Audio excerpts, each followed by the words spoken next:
क्या आप लोगों में से कभी किसी ने सोचा है कि हमारी ये पृथ्वी हकीकत में आखिर किस चीज से बनी है और यह सौर मंडल में किस चीज पर टिकी हुई है, या आज हम जिस ठोस जमीन पर चल रहे हैं उसके ठीक नीचे क्या हो सकता है।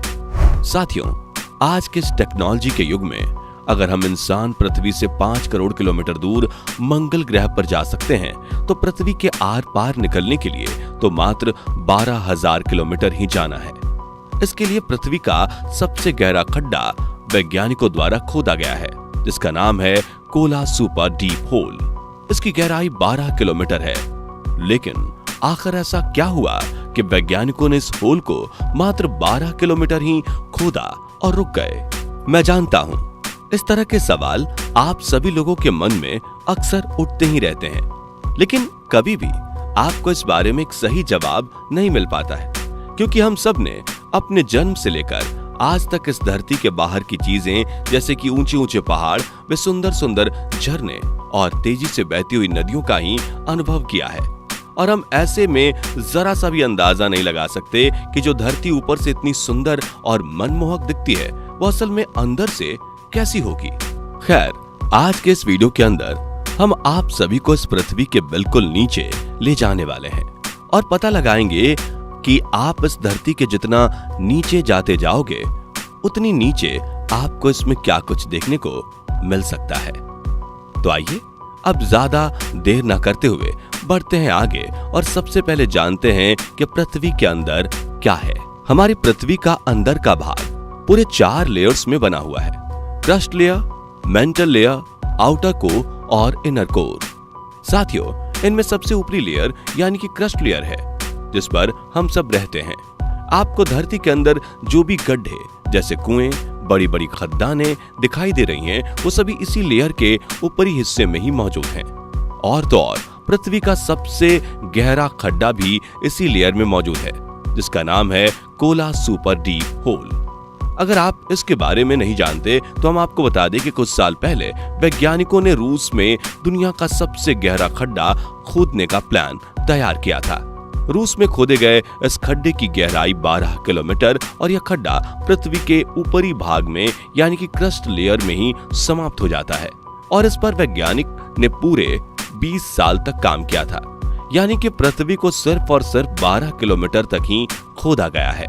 बताया जाता है कि जब वैज्ञानिक यह गड्ढा खोद रहे थे, जैसे जैसे ये होल गहरा होता गया वैसे वैसे ही पृथ्वी के अंदर का तापमान बढ़ता हुआ नोट किया गया और यह तापमान करीब करीब 350 डिग्री तक पहुंच गया था। और इसी वजह से वैज्ञानिकों के सारे उपकरण पिघलने लग गए थे, जिस वजह से इस होल को और गहरा करने में वैज्ञानिक नाकामयाब हो गए। साथियों, इस होल की और ज्यादा खुदाई करने के मत में कुछ वैज्ञानिक असहमत भी थे। उनका मानना था कि पृथ्वी का चुंबकीय क्षेत्र भी पृथ्वी के सेंटर पॉइंट से ही उत्पन्न होता है। अगर ये होल पृथ्वी के आर पार कर दिया गया तो हो सकता है कि पृथ्वी पर बनने वाला ये चुंबकीय क्षेत्र नष्ट हो जाए। और पृथ्वी का अपना चुंबकीय क्षेत्र खो देने से क्या होता है, इस विनाश के बारे में हम सोच भी नहीं सकते। जैसा कि साथियों हमने जाना कि पृथ्वी का जो ये क्रस्ट वाला पार्ट है, ये पृथ्वी की सबसे बाहरी परत है, जो उस ठोस सतह को बनाती है जिस पर हम सभी एक साथ सालों से रह रहे हैं, जो कि इस धरती में मौजूद बाकी परतों के तुलना में काफी ज्यादा पतली है। साथियों, महाद्वीपों के नीचे इसकी औसत मोटाई लगभग 35 किलोमीटर यानी कि 22 मील से भी ज्यादा और समुद्र के नीचे लगभग 5 से 10 किलोमीटर यानी कि 3 से 6 मील तक होती है। इसका टेम्परेचर 500 से 1000 डिग्री सेल्सियस तक रहता है। धरती पर आने वाले भूकंप और महाद्वीपों में होने वाली हलचल के पीछे यही लेयर जिम्मेदार है। लेकिन अब आप लोग कहेंगे कि ये महाद्वीपीय और समुद्री क्रस्ट क्या है। तो देखिए, पहला ओशियन क्रस्ट जिस पर कि समुद्र है, और दूसरा है महाद्वीपीय क्रस्ट जिस पर पूरे ठोस भाग यानी कि धरातल बना हुआ है। साथियों, महाद्वीपीय क्रस्ट मेनली ग्रेनाइट चट्टानों से बनी होती है, जो कि समुद्री क्रस्ट की तुलना में थोड़ी कम घनी होती है और जिसकी मोटाई भी काफी ज्यादा रहती है, लगभग 30 से 50 किलोमीटर तक। बता दें कि ये महाद्वीपीय परत काफी पुरानी है, यानी कि अरबों खरबों साल पुरानी। वहीं समुद्री क्रस्ट की बात की जाए तो देखिए, ये ऑन एन एवरेज लगभग 7 किलोमीटर तक पतली रहती है और ये महासागरीय क्रस्ट की तुलना में काफी नई क्रस्ट है, जिसे आप अक्सर ज्वालामुखी जैसी गतिविधियों के थ्रू समुद्र के बीच की चोटियों पर लगातार बनती हुई देख सकते हैं, जो कि पृथ्वी के अंदर मौजूद टेक्टोनिक प्लेटों के खसकने के साथ फैलती ही जाती है। मेंटल। आइए अब इस पृथ्वी के थोड़ा और अंदर की तरफ चलते हैं, जहां पर क्रस्ट के नीचे की परत मौजूद है, जिसे हम मेंटल के तौर पर जानते हैं। देखिए, मेंटल पृथ्वी की सबसे ऊपरी परत क्रस्ट और कोर के बीच की ही परत होती है। यह हमारी धरती की सबसे बड़ी परत है, जो समुद्री परत के नीचे लगभग 35 किलोमीटर यानी कि 22 मील से लेकर 2900 किलोमीटर यानी कि 1800 मील तक की गहराई के साथ फैली हुई है। बता दें कि प्लेट टेक्टोनिक्स, ज्वालामुखी की गतिविधियां और पृथ्वी के मैग्नेटिक एरिया के साथ इसकी सतह को आकार देने वाले डायनेमिक प्रोसेस में मेंटल एक काफी जरूरी भूमिका निभाती है। अब जब यहाँ मेंटल की बात हो ही रही है, तो देखिए, यहाँ अब इससे रिलेटेड दो कॉन्सेप्ट्स के बारे में भी हमारा जानना बेहद जरूरी है, और वो है लिथोस्फीयर और एथेनोस्फीयर। बता दें कि लिथोस्फीयर सबसे ऊपरी मेंटल और क्रस्ट का एक मजबूत पार्ट होता है। ये उन टेक्टोनिक प्लेटों में टूट गया है जो सेमी फ्यूल्ड एथेनोस्फीयर के ऊपर तैरती रहती हैं और चलती हैं। लिथोस्फीयर में क्रस्ट और मेंटल का सबसे ऊपरी हिस्सा शामिल रहता है, जो कि पर्वत श्रृंखलाओं का निर्माण करता है, अचानक आने वाले भूकंप की वजह बनता है और हमारी इस पृथ्वी की सतह को आकार देने में भी मदद करता है। वहीं अगर एथेनोस्फीयर के बारे में समझें, तो ये लिथोस्फीयर के नीचे मेंटल का पार्शियली पिघला हुआ एक फ्लेक्सिबल सा एरिया है, जो कि गर्म और सेमी फ्यूल्ड चट्टानों से बना हुआ होता है। साथ ही बता दें कि पृथ्वी की मेंटल सतह के अंदर मौजूद जो टेक्टोनिक प्लेट्स होती हैं, उनकी हलचल के लिए भी यही एथेनोस्फीयर जिम्मेदार होता है। कोर। अब बारी है पृथ्वी के और अंदर जाकर इसकी सबसे आखिरी सतह पर पहुंचने की, जिसे हम सभी कोर के रूप में जानते हैं। देखिए, पृथ्वी की कोर हमारे प्लेनेट की सबसे गहरी और अंदरूनी परत है, जो मेंटल के ठीक नीचे ही होती है। बता दें कि यह पृथ्वी के अंदर का सबसे ज्यादा गर्म और दबाव वाला एरिया होता है, जहां का टेम्परेचर 5000 सेल्सियस से लेकर 6 से 7000 सेल्सियस तक आराम से पहुंच जाता है, जो फिर पृथ्वी के अंदर की हलचलों और मैग्नेटिक एरिया को बनाने का काम करता है।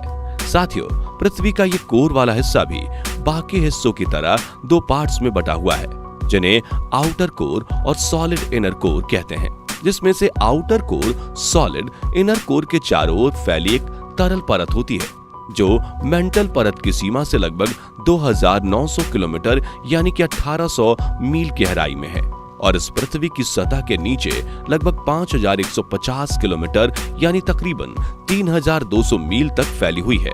और जिन्हें नहीं मालूम, तो उन्हें बता दें कि आउटर कोर तरल लोहे और निकल धातु से बनी हुई है। इसके बाद बात आती है सॉलिड इनर कोर की।